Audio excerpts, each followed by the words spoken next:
క్రీస్తునందు మమ్మల్ని మిక్కిలిగా ప్రేమించిన ప్రియమైన పరలోకమందు ఉన్న మా కన్న తండ్రి, మహనీయుడా, నిత్య స్తోత్రములకు పాత్రుడా, నిత్య స్తుతి యాగముకు కీర్తనీయుడా, పాత్రుడా, మీకు వందనాలు, కృతజ్ఞతా స్తోత్రాలు నాయన. తండ్రి, మీరిచ్చిన బ్రతుకుల్లో నాయన మరొక దినాన్ని మా అందరికీ అనుగ్రహించి ఆరోగ్యాన్ని, శక్తిని, సమస్త ఈవులు మా పట్ల మేము ప్రార్థించి అడగక మునిపే సమస్తము ఉన్నతమైన మీ ప్రేమ చేత మా పట్ల తండ్రి సమస్తము జరిగిస్తూ మమ్మల్ని సజీవంగా ఉంచిన సజీవమైన మీ ప్రేమను బట్టి క్రీస్తు నామమందు కృతజ్ఞతా స్తోత్రాలు నైనా. ఇదిగో తండ్రి, ప్రతి వారం నైనా ఇంటి వద్దకే సువార్త సభ అనే కూడిక నిమిత్తము ఈ ప్రాంతంలో ఈరోజు కూడా మీ మాటలు వినిపించబడుతూ ఉండగా తండ్రి, నా ఆలోచనను తొలగించండి.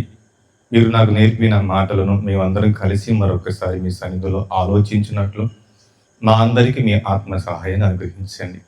వస్తున్న మేము వ్యర్థముగా వెళ్ళిపోకుండా ఆ మాటలు చేపట్టి మా హృదయం మందు భద్రపరుచుకొని వాటిని పాటించుటకు తండ్రి సహాయమును అనుగ్రహించమని, నన్ను బలపరచమని ఆత్మ సహాయంతో కోరుకుంటూ యేసు ప్రభు వారి నామమందు మీకే కృతజ్ఞతాస్తులు చెల్లించి మనవులు వేడుకుంటున్నాము తండ్రి. ఆమేన్. మంచిదండి. అర్హత లేని నాకు, యోగ్యత లేని నాకు ఈ స్థితిని, భాగ్యాన్ని కలిగించిన పరలోకమందున్న మన తండ్రి అయిన దేవునికి, మన ప్రభు యేసు క్రీస్తు నామంలో మహిమ కలుగును గాక. అందరికీ వందనాలు తెలుపుకుంటూ, ప్రియులారా, దేవుడు మనల్ని ప్రేమించి తన కృపలో భద్రపరిచి మనందరినీ ఈ రీతిగా చేర్చి ఉన్నాడు. కానీ ఆత్మీయ జీవితంలోకి వచ్చేసరికి చాలా విషయాల్లో మనం ఫెయిల్ అయిపోతూ ఉన్నాం. చాలామంది రక్షణ పొందట్లేదు. అలాగే రక్షణ పొందుతున్న వారు కూడా ప్రారంభంలో బాగానే ఉంటున్నారు కానీ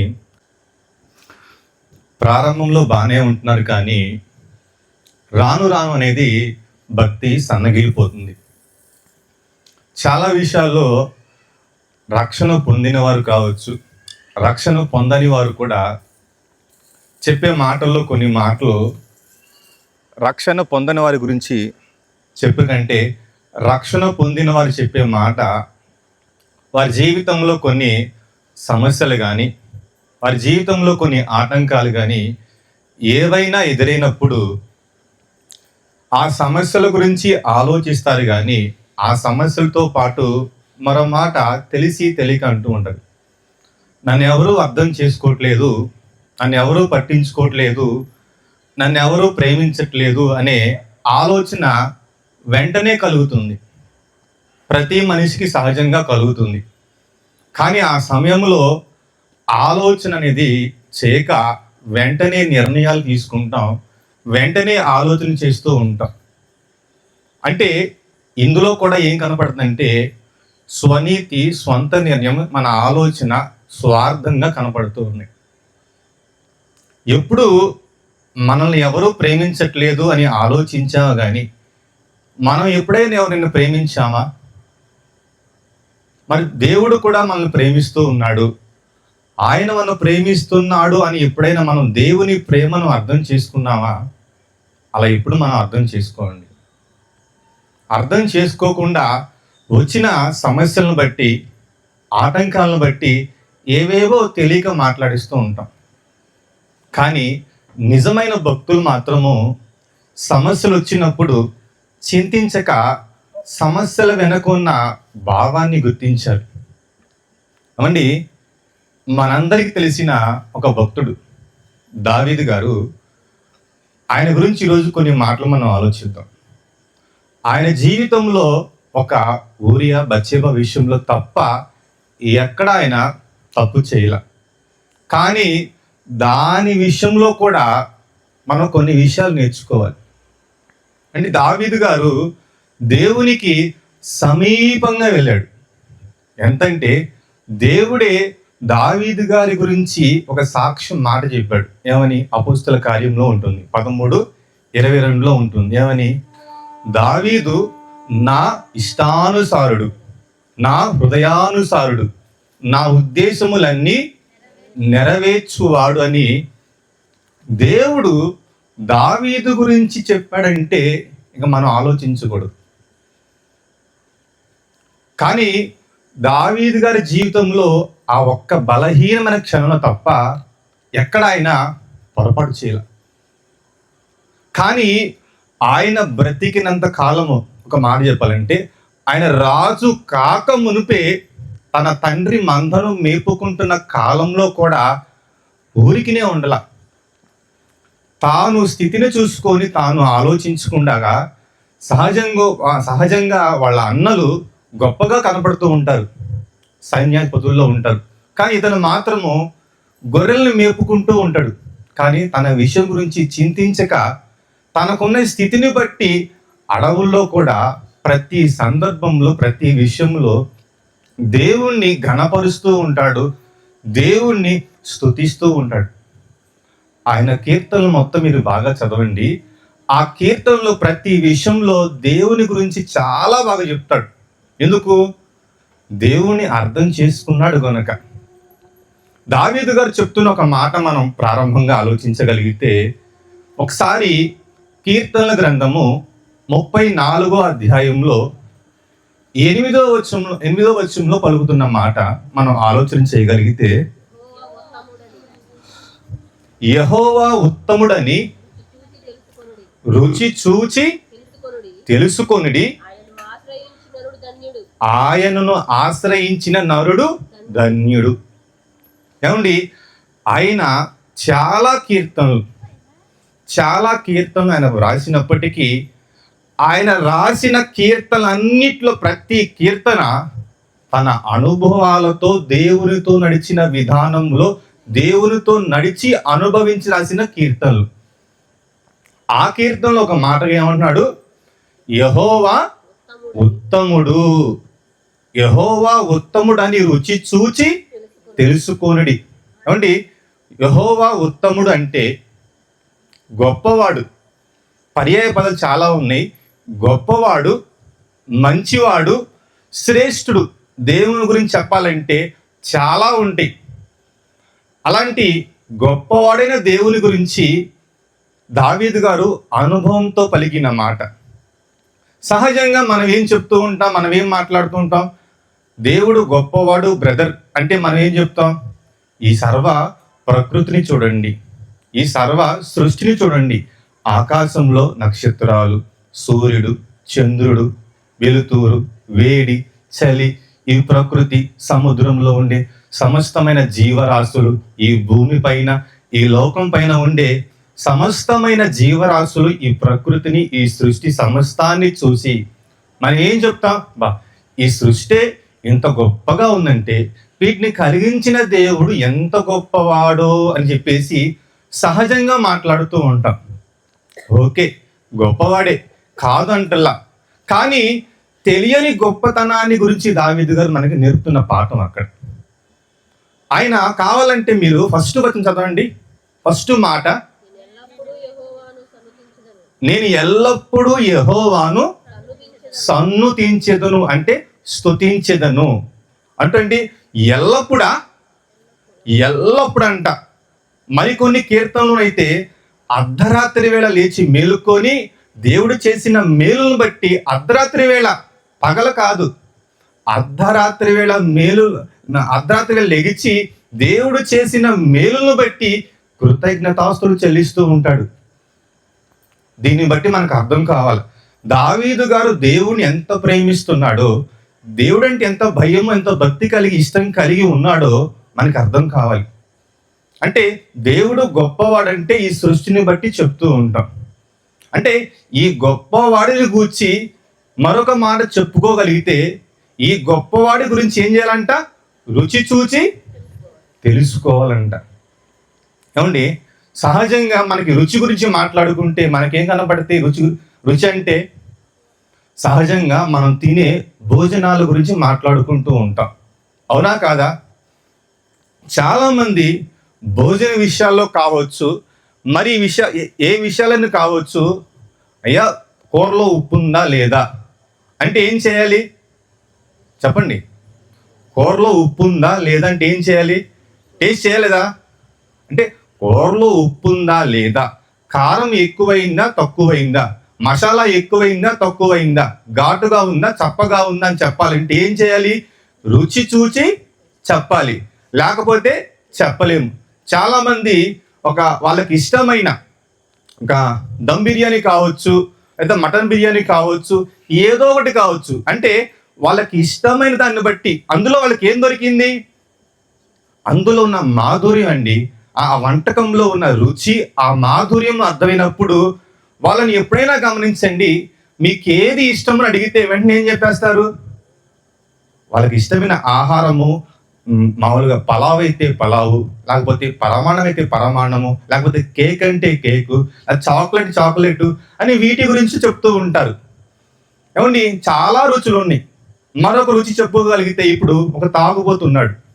ఒక తాగుబోతు దగ్గరికి వెళ్ళి, అయ్యా నువ్వు మందు మానుకొని చెప్పండి మీరు ఒక మాట. మాన్తాడా? మానలేడు. ఎందుకు? వాడికి ఆ మందు తాగడం వల్ల అది ఎంత ఖర్చైనా కావచ్చు, 100 రూపాయలు కావచ్చు, 1000 రూపాయలు కావచ్చు. ఆ మందును స్వీకరించి ఆ మందును తాగినప్పుడు కొంతసేపటికి వచ్చిన ఆ మత్తును బట్టి వాడు సంతోషపడతాడు. అంటే వాడికి ఏం కనిపిస్తుంది? అందులో ఉన్న మత్తు రుచిగా కనబడుతుంది. మందు తాగే వాళ్ళంట సముద్రపు ఒడ్డు పైన తేలుతూ ఉంటారంట, అంత సంతోషం అంట వాళ్ళకి. ఏమండి, ఈ సందర్భం వచ్చింది కాబట్టి చిన్న విషయాన్ని చెప్తా. మా అన్నయ్య మా వదిన ఉన్నారండి. ప్రారంభంలో వాళ్ళు చాలా బాగా బతికిన వాళ్ళే, ఎవరి దగ్గర ఆశించకుండా బాగా బతికిన వాళ్ళే. కానీ కొంతకాలానికి మొదటిగా మా అన్నయ్యకి మందు అలవాటైంది. సహజంగా మందు తాగుతాడు, కరెక్టే. కానీ మందు ఎక్కువగా తాగడం బాగా అలవాటైపోయింది. ఇక డే అండ్ నైట్ డబ్బులు ఉన్నంతసేపు మందు తాగడం. సరే, ఇలా తాగడం అతనితో మాత్రమే అనుకుంటే కాదు, అతనితో పాటు మా వదిన గారు కూడా, ఆమె కూడా నేర్చుకుంది. ఇలా ఇద్దరు ఏకమై ఇంట్లో కూర్చొని చాలా సందర్భాలు వాళ్ళు మందు తాగుతూ ఉన్నారు. చివరికి వాళ్ళు ఎలాగైపోయారంటే, భోజనం లేకపోయినా పర్వాలేదు, మా పిల్లల్ని మమ్మల్ని పట్టించుకోకపోయినా పర్వాలేదు, మాకు మాత్రం మందుంటే చాలు. ఒకవేళ నువ్వు దయతలిచ్చి ఒక 50 ఇచ్చావు అనుకోండి, మనం ఏమన్నా ప్రేమతో, వాళ్ళు టిఫిన్ చేస్తామని చెప్తారు కానీ టిఫిన్ చేయరు. ఆ 50 దాచి పెట్టుకొని ఇంకేదైనా పని చేసుకొని ఆ మందు కోసము ఏ పని చేస్తారు. ఆ 50 తోడు పెట్టుకొని ఇంకొక 100 150 పోగు చేసుకొని చెరువు 2 కోటలు తెచ్చుకొని తాగుతూ ఉంటారు. చాలా సందర్భాల్లో మా అన్నయ్యని మా వదిని పిలిచి, అయ్యా ఈ జీవితం కరెక్ట్ కాదు, ఈ బ్రతుకు కరెక్ట్ కాదు, దీనివల్ల ఆర్థికంగా నష్టపోతున్నావు, ఆరోగ్యంగా నష్టపోతున్నావు, మానసికంగా నష్టపోతున్నావు, చూసేవాళ్ళు ఎవరు నిన్ను పట్టించుకోరు, నీ దగ్గరికి రారు, నీతో మాట్లాడరు, దీనివల్ల నువ్వు భ్రష్టుడుగా మారిపోతున్నావు, నీ కుటుంబం పడిపోతుందని చాలా సందర్భాలు వివరించి చెప్పాను. ప్రభు త్యాగాన్ని కూడా చెప్పాను. మారతా అన్నాడు కానీ మారలేదు. అయితే వీళ్ళిద్దరిలో ఒకళ్ళు కాలం చెల్లించారు. మా వదిన గారి రీసెంట్గా ఒక నెల క్రితం సుమారు చనిపోయింది. అంటే వాళ్ళకి ఎంత చెప్పినా ఏం అర్థం కావట్లా. ఎందుకని? వాళ్ళకి ఆ మందులో ఉన్న రుచి, ఆ మత్తు, రుచి అనే మత్తు వాళ్ళు వదలలేకపోతున్నారు. ఇలా ఆలోచించుకుంటూ వెళ్ళిపోతే చాలా విషయాల్లో, చాలా వాటిల్లో రుచి అంటే ఆ మాధుర్యము, అందులో ఉన్న స్థితి మనకు కనపడుతున్న వల్ల ఆ స్థితిని మానలేదు. ఇలా ఆలోచించుకుంటూ వెళ్ళిపోతే చాలా కనబడుతుంది అండి. కానీ దావీదు గారు చెప్తున్న రుచి ఆ రుచి కాదు.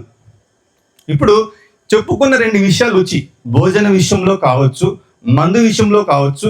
సహజంగా ఆ భోజన విషయంలో తిన్న వంటకము, ఆ టేస్ట్ ఎప్పటికైనా సరే చచ్చిపోయే వరకు గుర్తుంటుందా లేదా? ఆ టేస్ట్ గుర్తుంటుంది ఖచ్చితంగా. అలాగే ఆ మందు వ్యసనం కూడా రేపు మాపు పోతాన్నా కూడా ఆ మందు మానడు. ఎందుకు? అందులో నా మత్తు బాగా ఎక్కేసింది, ఇది లేకపోతే నేను బ్రతకలేను బాబు అనుకునే స్థితిలోకి వెళ్ళిపోయాడు మనిషి.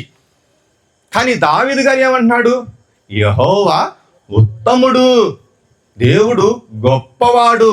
అంటే దేవుడు గొప్పవాడు అని తెలుసుకోవాలంటే ఏం చేయాలి? రుచి చూచి తెలుసుకోవాలి. మరి దేవుని విషయంలో రుచి చూచి తెలుసుకోవాలంటే దేవుడైనా బెల్లం మొక్క, చెప్పాలి, మీరు చెప్పాలి. ఇప్పుడు దేవుణ్ణి రుచి చూడాలి అంటే దేవుడైన బెల్లం మొక్క, లేకపోతే ఒక దాన్ని ఏమన్నా డ్రింక్ ఏమన్నా?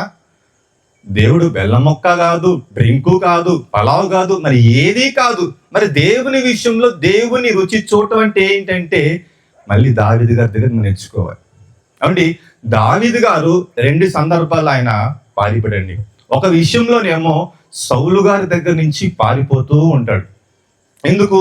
సౌలు గారు దావీదు గారి పైన ద్వేషాన్ని చూపుతూ, అసూయ చూపుతూ, ఏదో నాకంటే ఇతడు గొప్పవాడిగా ఉన్నాడు, నేనే గొప్పవాడిగా ఉండాలన్న విషయంలో దావీదు గారిని చంపాలని సౌలు గారు ప్రయత్నిస్తే సౌలు గారి చేతుల నుంచి దావీదు గారు చాలా సందర్భాల్లో తప్పించుకొని పారిపోయి వెళ్ళిపోయాడు. ఇది ఒక సందర్భం, ఇది మీ అందరికీ తెలిసిందే. రెండో సందర్భంలో ఏంటి? రెండో సందర్భంలో తన కుమారుడైన అబ్షాలోము నుంచి పారిపోతున్న పరిస్థితి తన జీవితంలో కనపడుతుంది.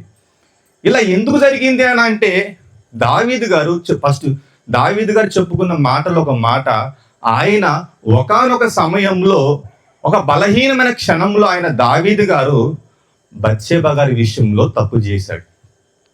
ఇలా బత్షెబా గారి విషయంలో తప్పు చేసినప్పుడు ఆ తప్పుతో పాటు మరొక తప్పు, తాను చేసిన తప్పుని తన భర్త బత్షెబా భార్య అయిన ఊరియా పైన నింద మోపాలని ఆలోచన చేశాడు. అప్పటికీ వల్ల కానప్పటికీ మరలా చివరికి ఊరియాని చంపించేస్తాడు. ఏమండి, ఆయన గురించి మాట్లాడుకున్న మాటలో మరి తప్పుగా ఆయన్ని గ్రహించబడకూడదు. ఎందుకంటే ఇది జరిగిపోయింది కాబట్టి. భక్తుల విషయం మాట్లాడుతూ ఉన్నప్పుడు చాలా మనం మెలుకుతూ మాట్లాడాలి. ఎందుకు ఈ విషయాన్ని చెప్తున్నా అంటే దావీదు గారు అలా పారిపోతున్నప్పుడు దావీదు గారి గురించి దేవుడు పలికిన మాటల్లో, అంటే తాను చేసిన తప్పు వల్ల, తాను చేసిన పొరపాటు వల్ల దేవుడు సైలెంట్గా ఉండలా. ఆయన సైలెంట్గా ఉండలా. ప్రతి విషయంలో ఆయన ఆలోచిస్తూ, ఆయన తన మన అనే భేదం చూపించకుండా న్యాయం చూపించే విషయంలో న్యాయాన్ని కనపరుస్తూ ఉన్నాడు. దావీదు గారేమో ఈ 2 విషయాల్లో పొరపాటు చేసి నన్ను ఎవరూ చూడలేదనుకున్నాడు. కానీ దేవుడు చూస్తూనే ఉన్నప్పుడు దేవుడు గమనించి, దేవుడు వెంటనే నాతాను ప్రవక్తను పంపించి, నాతాను ప్రవక్త ద్వారా విషయాన్ని తెలియజేసి, నీవు ఒక తప్పు చేశావు, ఆ మనుషుడు నీవే అన్నప్పుడు దావీదు గారు చాలా ఏడుస్తూ ఉంటాడు, చాలా పశ్చాత్తాపడుతూ, చాలా బాధపడుతూ, చాలా కృంగిపోతూ ఉంటాడు. అయ్యో దేవా, నేనెంత పాపము చేస్తే నీ దృష్టికి నేను చాలా తప్పు చేశానయ్య అని చెప్పేసి దావీదు గారు చాలా బాధపడుతున్నప్పుడు దేవుడు క్షమిస్తాడు. కానీ శిక్ష మాత్రం తగ్గల. ఏమండి, ఈ విషయం వింటున్న మనము, ఈ మాట చెప్తున్న నేను, దావీదు గారు తప్పు చేశారు కదా అని చెప్పేసి చులకనగా చూడకూడదు. అది బాగా మనం గుర్తుపెట్టుకోవాలి. ఎందుకంటే సహజంగా ఇప్పుడు దావీదు గారు చేసింది ఆ ఒక్క తప్పే. కానీ మన జీవితాలు పోల్చుకుంటే చాలా మన బ్రతుకుల్లో కనబడుతూ ఉంటాయి. చాలా మంది వారి జీవితాల్లో ఉన్న తప్పులు మాత్రం పక్కన పెట్టుకుంటూ ఎదుటోళ్ళలో ఉన్న తప్పులు మాత్రము ఎత్తిపట్టి మరి చూపిస్తూ ఉంటారు. ఇది చాలా సందర్భాలు మనం చేస్తూ ఉంటాం. కానీ దావీదు గారి జీవితంలో మాత్రము ఆ ఒక్క విషయంలో తప్ప ఇంకెక్కడా లేదు.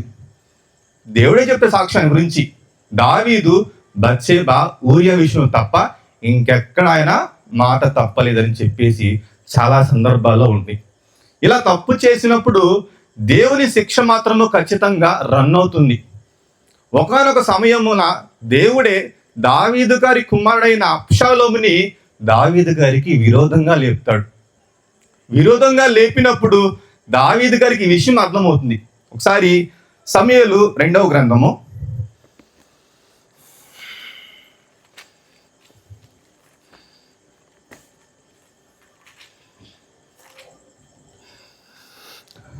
15వ అధ్యాయము, మనకి కొంచెం సందర్భం అర్థం కావాలంటే 13వ వచనం.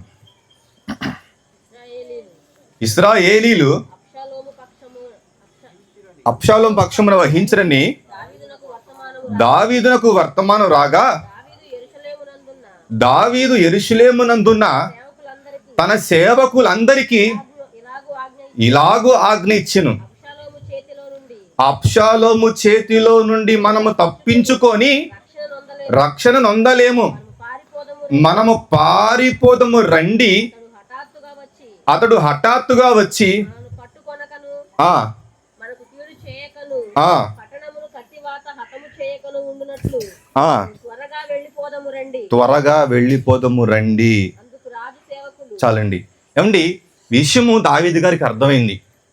ఎందుకు దేవుడు ముందుగానే చెప్పాడు నాతాను ప్రవక్త ద్వారా, నువ్వు చేసిన తప్పులను బట్టి ఓకే నిన్ను క్షమిస్తా, అయితే నీకు మాత్రము శిక్ష తప్పదు అని దేవుడు ఖచ్చితంగా మాట్లాడుతూ, నీకును నీ ఇంటి వారికి సదాకాలం యుద్ధము జరుగుతుంది అంటాడు. అంటే అప్పుడు దావీదు గారు ఈ మాటను గుర్తుపెట్టుకొని, ఈ శిక్ష నేను చేసిన పొరపాటు వల్ల, నా తప్పిదం వల్ల దేవుడు చెప్పినట్టుగా శిక్ష నాకు అమలవుతుందని తల దించుకొని తన కుమారుడి నుంచి పారిపోతూ ఉంటాడు దావీదు గారు. ఏమండి, ఈ సందర్భంలో కొంచెం మనం ఆలోచించగలిగితే, ఇలా దావీదు గారు పారిపోతూ ఉన్నాడు. ఎక్కడికి? రాజ్యాన్ని విడిచిపెట్టాడు. అధికారము లేదు, సైన్యం పెద్దగా లేదు, ఇవన్నీ విడిచిపెట్టి అరణ్యానికి పారిపోతూ ఉన్నాడు. ఏమండి, అరణ్యానికి పారిపోతూ ఉన్నప్పుడు దావీదు గారు దేవుని శిక్ష వస్తున్నప్పుడు ఆ శిక్షను తృణీకరించకుండా దేవుని శిక్షకు తల ఉంచుకొని అరణ్యానికి పారిపోతూ ఉన్నప్పుడు చాలా కనపడతాయండి, చాలా విషయాలు అక్కడ. నిజంగా ఎంత ఆశ్చర్యం అంటే మామూలు ఆశ్చర్యం కాదు. ఒకసారి మనం చదవగలిగితే, ఓకే, అక్కడి నుంచే 16వ వచనం నుంచే. అప్పుడు రాజు నగరిని కనిపెట్టుటకై కాదక్క. అందుకు రాజు సేవకులు ఇలాగు మనవి చేసిరి. అందుకు రాజు సేవకులు ఇలాగు మనవి చేసిరి, చిత్తగించుము, దాసులమైన మేము నీ దాసులమైన మేము మా ఏలిన వాడవును రాజునకు నీవు సెలవిచ్చినట్లు చేయుటకు సిద్ధముగానున్నాము. వెంటనే అతనితో ఉన్న సేవకులు ఏ మాత్రము ఆలోచన చేయకుండా దావీదు గారు మాటను బట్టి, దావీదు గారి పిలుపును బట్టి, చిత్తము రాజా, నువ్వు ఎక్కడికి వెళదామంటే అక్కడికి వెళ్ళిపోదాం, నువ్వు ఎక్కడ ఉంటే అక్కడ ఉంటాం అని వాళ్ళు చెప్పిన మాట. సహజంగా మనమైతే మానవ నిజంగా లోకరీతిగా ఆలోచిస్తే, ఈ లోకంలో ఇప్పుడు ఒక ముఖ్యమంత్రి పదవి ఉంది. ఈ ముఖ్యమంత్రి పదవి ఉన్నప్పుడు అందరూ బెల్లం చుట్టూ ఈగలా ఉంటారు. ముఖ్యమంత్రి పదవి పోగానే ఏమవుతారు? చీలిపోతారు. అంటే అధికారం ఉంటే, డబ్బు ఉంటే, బలం ఉంటే, హోదా ఉంటే అందరూ అక్కడ చేరుతారు. అది లేకపోతే అందరూ చీలిపోతారు. పైకేమో పలకరిస్తూ ప్రేమతో ఉంటూ ఉంటారు, కానీ అది ఒకప్పుడు ఉన్నప్పుడు, అధికారంతో ఉన్నప్పుడు అలాంటి ప్రేమను చూపించరు. కానీ ఇక్కడ సహజ రీతిగా, మానవ రీతిగా దావీదు సేవకులు మాత్రం ఆలోచించరు. ఇప్పుడు దావీదు గారు అరణ్యానికి పారిపోతూ ఉన్నాడు. అలా పారిపోతున్నప్పుడు శత్రువుల భయం ఉంటుందా? లేదా? ఖచ్చితంగా ఉంటుందండి. అబ్షాలోము దావీదు గారిని చంపాలని తనతో ఉన్న వారిని కూడా చంపుతాడా లేదా? రేపొద్దున దొరికితే, అవకాశం వస్తే ఖచ్చితంగా జరిగిద్ది. కొంచెం ముందుకు రండి. అలాగే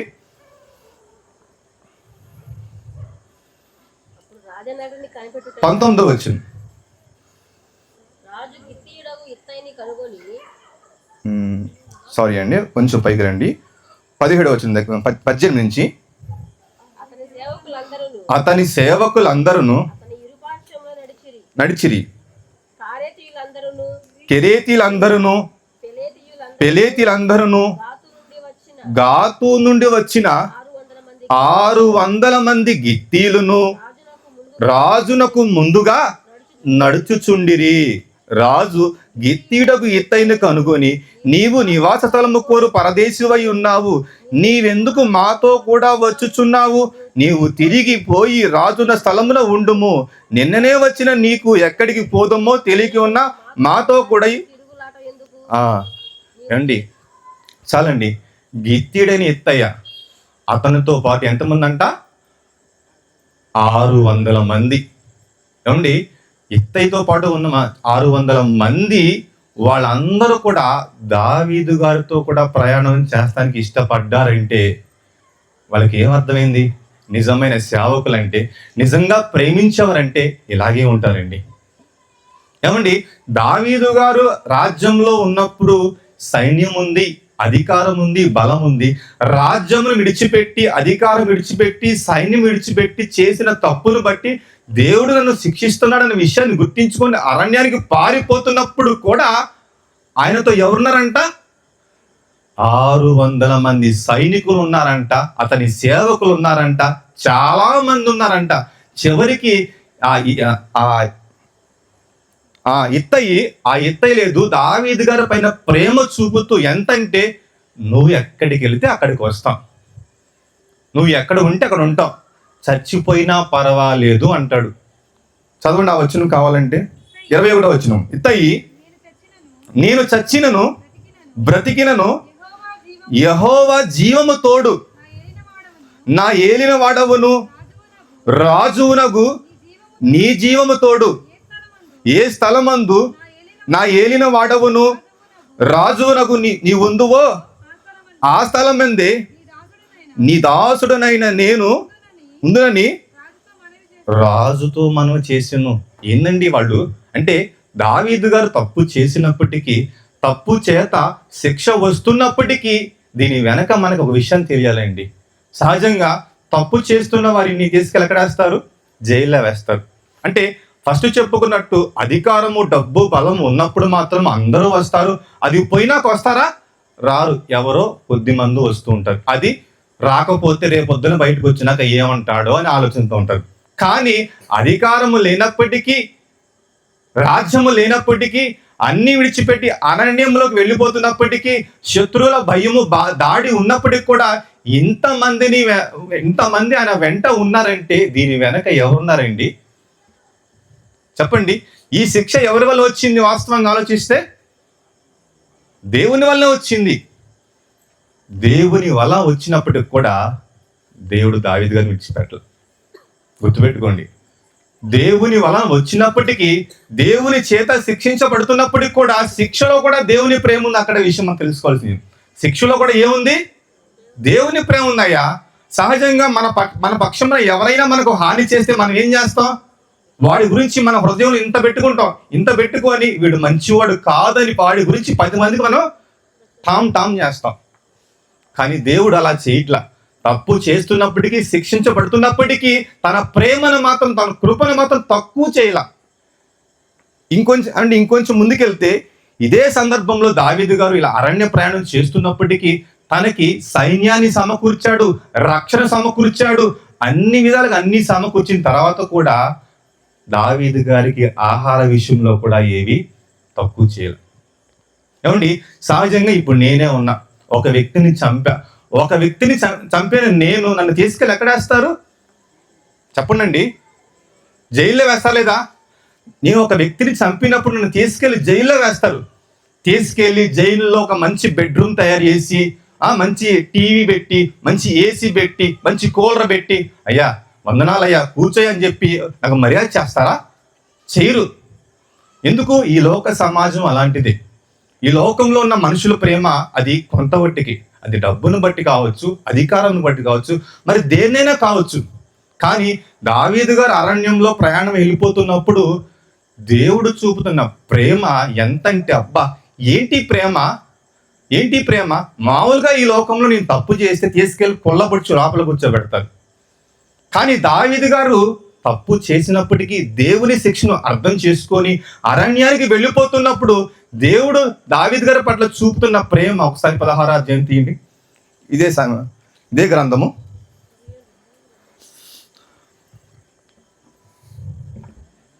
16వ అధ్యాయము స్టార్టింగ్ నుంచండి. దావీదు కొండ శిఖరము అవతల కొంచెం దూరము వెళ్ళిన తరువాత మెఫీబోషెతు సేవకుడైన సీబా గంతలు కట్టిన 2 గాడిదలను తీసుకొని వచ్చాను. 200 రొట్టెలను, 100 ద్రాక్ష గెలను, 100 అంజురపు అడలను, ద్రాక్షరపు తిత్తి 1 వాటి మీద వేసి ఉండెను. రాజు చాలేమ్మా. రాజు దావీదు గారు అరణ్యంలో ఉన్నప్పటికీ ఇవన్నీ వచ్చినాయంటే ఎవరి వల్ల వచ్చినాయండి? ఏమండి, మనకు అర్థమవుతుందా? ఆయన తప్పు చేసి అరణ్యానికి వెళ్ళిపోతున్నాడు. దేవుని శిక్షను కాదనకుండా వెళ్ళిపోతున్నాడు. దేవుడు చెప్పిన మాటను ఆయన గుర్తుపెట్టుకొని, ఇది నా అవిధేయత వల్ల, నేను చేసిన పొరపాటు వల్ల ఇది దేవుని శిక్ష నాకు తప్పదు, దేవుని శిక్షకు తలవంచాలనే విషయంలో ఆయన దేవుని మాటకు లోబడి అరణ్యానికి వెళ్ళిపోతున్నప్పటికీ అరణ్యంలోకి ఇవన్నీ వచ్చినాయంటే ఏంటంట? రొట్టెలు ఎన్ని రొట్టెలంట? 200 రొట్టెలను, నూరు ద్రాక్ష గెలలను, నూరు అంజురపు అడలను. ఏమండి, చాలా ఉన్నాయండి. ఇవన్నీ పంపించింది ఎవరండి? దేవుడే. ఇవన్నీ పంపించింది దేవుడే. చెప్పే కదా, దావీదు గారు ఆ ఒక్క విషయంలో తప్పు చేశాడు, కానీ మిగతా విషయంలో ఎక్కడ ఆయన తప్పు చేయలేదు. దావీదు గారు తప్పు చేసినప్పటికీ, దేవుని శిక్ష అనుభవిస్తున్నప్పటికీ కూడా దేవుని ప్రేమ తక్కువైందా? తక్కువ కాలా. ఇవన్నీ చూసి ఉండి అరణ్యంలో పారిపోతున్న దావీదు గారికి సైన్యము, సేవకులు, సహోదరులు చాలా మంది సమకూడి రక్షణగా ఉన్నారు. అలాగే ఆయనకి ఆహార విషయంలో తనతో ఉన్నవారికి కానివ్వండి, తనకు కానివ్వండి, తన పిల్లలకు కానివ్వండి, అందరికీ ఆహార విషయంలో అన్ని సమకూర్చబడ్డాయా లేదా? రాజ్యంలో ఉన్నప్పుడు కూడా అదే భోజనము, రాజ్యంలో ఉన్నప్పుడు కూడా అదే సహోదరులు, రాజ్యంలో ఉన్నప్పుడు అదే ప్రేమ కనిపించిందా లేదా? నాకు ఈ మాటలు వింటున్నప్పుడు, చదువుతున్నప్పుడు లోకంలో ఒక మాట ఉంది. ఆ మాట ఏంటంటే, ఆడెక్కడున్నా రాజేరా. విన్నారా మాట? అది కాదండి, ఇది రియల్ లైఫ్ అంటే. రాజు ఎక్కడున్న రాజు అంటే రాజేనండి. ఎందుకు? దేవుని దృష్టిలో దావీదు గారు నిలిచి ఉన్నాడు. ఏమండి, మనం కూడా ఉన్నామండి. మన జీవితాల్లో మనం దేవుని నమ్ముకున్నాం, క్రీస్తు ప్రభువాన్ని అంగీకరించాం, రక్షణలోకి వచ్చాం. మరి రక్షణలోకి వచ్చిన మనం కూడా చాలా విషయాల్లో మనం దేవుని ఎదుట అపరాధం చేస్తున్నాం లేదా? తప్పులు చేస్తున్నాం లేదా? పొరపాటు చేస్తున్నాం లేదా? మరి పొరపాటు చేస్తున్న మనకి ఎన్నో దేవుడు హెచ్చరిక పంపిస్తూ ఉంటాడు. ఇక్కడ మనం దావీదు గారిని కంపేర్ చేయట్లా మనతో. దావీదు గారు చేసిన ఆ ఒక్క విషయంలో, కానీ మనం దేవుణ్ణి తెలుసుకున్న మనము, జీవ గ్రంథం చేత పట్టుకున్న మనం దేవుని విషయంలో చాలా విషయాల్లో అవిధేయులుగా మారుతూ ఉంటాం, అనాలోచనగా మారుతూ ఉంటాం.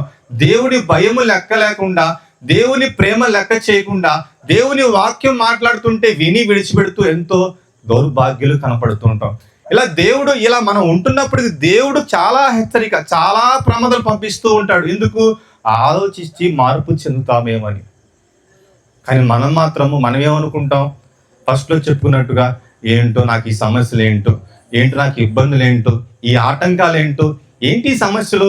దేవుని నమ్ముకున్న నాకు సమస్యలు ఎక్కువే. నాకు అసలు లోకంలో ఉన్నప్పుడు ఏమీ లేవు కదా. నాకు లోకంలో అన్ని బాగున్నాయి, అన్ని నా దగ్గరకు వచ్చాయి, అందరు నా కాడికి వచ్చేవాళ్ళు, నన్ను ప్రేమించేవాళ్ళు. అప్పుడు నాకు ఏది కావాలంటే అప్పుడు దొరికే కదా అన్ని సమృద్ధిగా. కానీ ఇప్పుడు ఏంది? దేవుళ్ళకి వచ్చినాక నాకు సమస్యలు వస్తున్నాయి, నాకు ఇబ్బందులు వస్తున్నాయి, నాకు ఆటంకాలు వస్తున్నాయి, నాకు శోధనలు వస్తున్నాయి, నన్ను ఎవరూ పట్టించుకోవట్లేదు, నన్ను ప్రేమించట్లేదు, నన్ను పొగట్లేదు అని ఈ పనికిమాలిన చెత్త గురించి మనం ఆలోచించుకుంటూ వీటిని బట్టి నేను భక్తిలో ఉన్నానని మోసపోతున్నామండి. కాదండి, ఇవి దేవుని ప్రేమతో హెచ్చరిక మాటలు. కానీ దావీదు గారి జీవితంలో పొరపాటు చేసినప్పటికీ, కానీ ఆ తప్పును ఒప్పుకున్నాడు. మనలాగా దాచిపెట్టుకోవాలా. తప్పును ఒప్పుకొని విడిచిపెట్టి దేవుని శిక్షను మాత్రం తృణీకరించకుండా చేసే తప్పుకి పశ్చాత్తాపడుతూ ఆయన చాలా సందర్భాల్లో ఒకసారి 15వ అధ్యాయము 20 వచనం అండి.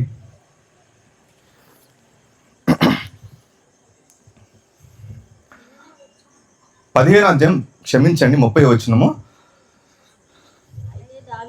అయితే దావీదు ఒలీవ చెట్ల కొండ ఎక్కుచు ఏడ్చుచు తల కప్పుకొని పాదరక్షకులు లేకుండా కాలి నడకను వెళ్ళెను. అతని యొద్దనున్న జనులందరూ తలలు కప్పుకొని ఏడ్చుచు కొండ ఎక్కిరి. చాలండి, చాలా భయంకరంగా పశ్చాత్తాపడుతూ, చాలా ఏడుస్తూ, చాలా బాధపడుతూ ఆయన చాలా సందర్భాల్లో ఆయన కీర్తనలు మాట్లాడుతూ, అందుకేనండి ఇందులో ఉంది ఏముంది? యెహోవా గొప్పవాడు. ఏది? మానవ రీతిగా మానవ ప్రేమ వేరు, దేవుని ప్రేమ వేరు. దావీదు గారు పొరపాటు చేసినప్పటికీ, తప్పు చేసినప్పటికీ, దేవుని శిక్షలు అనుభవిస్తున్నప్పటికీ దేవుడు తన కృప మాత్రం దావీదు గారికి చూపడం మానలా. ఆ విషయాన్ని ఎరిగి యెహోవా గొప్పవాడు, యెహోవా ఉత్తముడు, యెహోవా మంచివాడు. మానవుడు సహజంగా మనం ఏం చేస్తామంటే, ఎవరైనా మన జీవితంలో పొరపాటు చేస్తే ఆ పొరపాటుని 100 రకాలుగా మార్చి మాట్లాడుతూ ఉంటాం. కానీ ఆయన తాను చేసిన శిక్షకు అనుభవిస్తూ కూడా, ఈ సమయంలో కూడా నాకు ఇంతమంది ఉన్నారా, ఈ సమయంలో నాకు భోజనమా, ఈ సమయంలో రాజులు తినే భోజనం నాకా? ఇవన్నీ ఎవరి వల్ల కలిగినాయ్యా? దేవుని వల్ల కలిగినండి. ఇవన్నీ దేవుని వలన కలిగినవి కాబట్టి, అందుకే యెహోవా ఉత్తముడు గనక ఆయన రుచి చూచి తెలుసుకొనుడి. అలా తెలుసుకున్నవాడు ధన్యుడంట. అందుకే స్టార్టింగ్ ఒక మాట చెప్తూ ఉంటాడు, నేను ఎల్లప్పుడూ యెహోవాను సన్నుతించెదను అని చెప్పుకుంటూ మరొక మాట చెప్తూ ఉంటాడు. ఒకసారి కీర్తన గ్రంథం 34 అధ్యాయంలో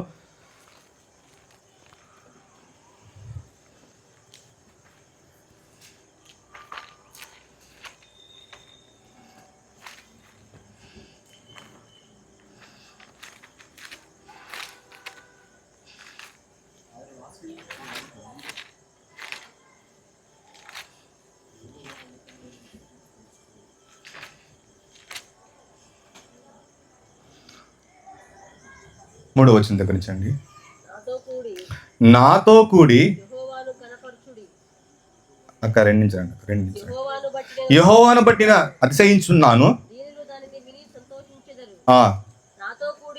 నాతో కూడి యెహోవాను గణపరచుడి. మనము ఏకము కూడి ఆయన నామమును గొప్ప చేయదము. నేను యెహోవా యొద్ద విచారణ చేయగా ఆయన నాకు ఉత్తరం ఇచ్చును. నాకు కలిగిన భయములన్నిటిలో నుండి చాలండి, మనం అందరం ఏకముగా కూడి ఆయన నామాన్ని గణపరుద్దాం అని చెప్తున్నాడు. అంటే తాను అనుభవించి దేవుని ప్రేమను రుచి ఎరిగి మరలా ఎక్కడ తప్పు చేయలే. కానీ మనం కూడా పాపము చేత అపరాధము చేత చచ్చిపోయి నరకానికి వెళ్ళిపోతున్న మన జీవితాలను దేవుడు ప్రేమించడా లేదా? ఏమండి, దేవుడు ప్రేమించలేదా? ఇది ఎవరి ప్రేమ? దైవిక ప్రేమ, దేవుని ప్రేమ, దేవుని మనసు ఎరిగిన ప్రేమ. దావీదు గారు దేవుని మనసులో అర్థం చేసుకున్నాడు కనుకనే చేసిన పొరపాటుకి పశ్చాత్తాపడి భయంకరంగా ఏడుస్తూ మరలా జీవితంలో ఎక్కడ ఆయన పొరపాటు చేయలే. మరి మనం కూడా యేసుక్రీస్తు ప్రభువారిని నమ్ముకున్న మనము, ఈ లోకంలో బాప్తిసం పొందిన మనము ఎందుకని చాలా విషయాలు మనం అవిధేయులుగా మారిపోతున్నాం? మనకి చింత కనిపించట్లేదా? మనకి బాధగా లేదా? అయ్యో, ఈ విషయంలో నేను తప్పిపోతున్నానే, ఈ విషయంలో బలహీనంగా ఉన్నానే, నా చూపు విషయంలో, మాట విషయంలో, ఆలోచన విషయంలో, ప్రార్థన విషయంలో, వాక్యం చెప్పే విషయంలో, ప్రతి విషయంలో, పరిచర్య చేసే విషయంలో. ఒకప్పుడు నేను ప్రార్థన బాప్తిసం పొందుకున్నప్పుడు నేను ప్రార్థన అంటే విడువక ప్రార్థన చేసేవాడిని, విడువక వాక్యం చదివేవాడిని, నీతిగా బతికేవాడిని, న్యాయంగా బతికేవాడిని. నా మాటలో కానీ నా చూపులో కానీ ప్రతి విషయంలో నేను యథార్థంగా ఉండి దేవుని యందు భయభక్తులు కలిగి బ్రతికేవాడిని. అలాంటి వాడిని నేను ఈరోజు వీటన్నిటిని కోల్పోతున్నాను ఏంటి అని ఈ రోజున మనం ఆలోచన చేస్తున్నామా? ఆలోచన చేయట్లేదండి. ఇలా తప్పిపోతున్నప్పుడు దేవుడు కొన్ని మొట్టికాయలు మనం కొట్టినప్పటికీ వీటినే అనుకున్నా అవిధేయతతో వచ్చిన శ్రమలను బట్టి ఇది భక్తి అనే ఒక మాట అడ్డం పెట్టుకుంటున్నాం. ఇది భక్తి కాదండి. దేవుడు తన మాటలు వినిపించి మనకు దెబ్బ కొట్టైనా సరే మనం సరిచేన ఆలోచన కలిగి ఉంటాడు. కానీ మనమేమంటాం? అవిధేయతతో వచ్చిన భక్తిని అడ్డం పెట్టుకొని ఇది భక్తి, దేవుని వల్ల నాకు నిందలు వచ్చినాయి, శ్రమలు వచ్చాయని చెప్పుకుంటాం. కాదండి, దేవుడు ఒక దెబ్బ కొట్టాడు అంటే ఆ దెబ్బ మ్యాక్సిమం 90% అవిధేయత వల్లే వస్తుంది. మనందరం యోబు గారు లాంటి వాడా? ఏమండి చెప్పండి. యోబు గారు ఆయన శ్రమ పొందుకున్నాడు, పరీక్ష నిమిత్తం అన్ని వచ్చినాయి. కానీ మన జీవితాలు ఆ భక్తి కనిపించట్లేదే.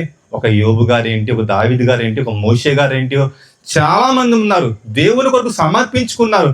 దేవుని జీవితంలో, వారి జీవితంలో దేవుడే మాకు ఇష్టమో, దేవుని ఉద్దేశం నెరవేర్చని మాకు బ్రతుకున్నారు తప్ప మనలాగా ఎప్పుడు మన గురించి మనం ఆలోచన చేసుకుంటూ, మన పనులు మనం చేసుకుంటూ, మన బ్రతుకుల్లో ఉన్న లోపాలు, మన జీవితాల్లో ఉన్న సమస్యలు, మన కుటుంబంలో ఉన్న ఇబ్బందులు, ఎదుర్కొలు, వీటి గురించి ఆలోచిస్తాం. కానీ నా జీవితం ఎలా ఉంది, దేవునికి ఇష్టకరంగా ఉందా, దేవుడు నన్ను వాక్యం ద్వారా పిలిచాడు, దేవుని కొరకు నా జీవితంలో ఇప్పటిదాకా నేనేం చేశాను అని ఈ రోజున ఆలోచన చేస్తావా? చేయట్లేదండి. కాబట్టి పిల్లారా, దేవుడు మనకు నేర్పుతున్న పాఠం, దేవుడు మనల్ని ప్రేమించి మనలో ఉన్న ప్రతి లోపాన్ని, ప్రతి పాపాన్ని, ప్రతి తప్పును ఆయన వాక్యం ద్వారా సరిచేస్తూ ఉంటాడు.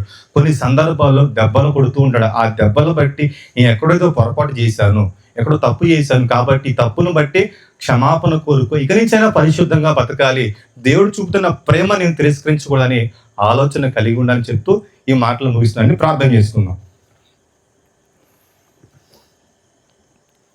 మహిమ కలిగిన మా కన్న తండ్రి, మహనీయుడా, పరిశుద్ధుడా, మహోన్నతుడా, సర్వశక్తిమంతుడా, మీకు వందనాలు, కృతజ్ఞతా స్తోత్రాలు నాయనా. తండ్రి, దావీదు గారు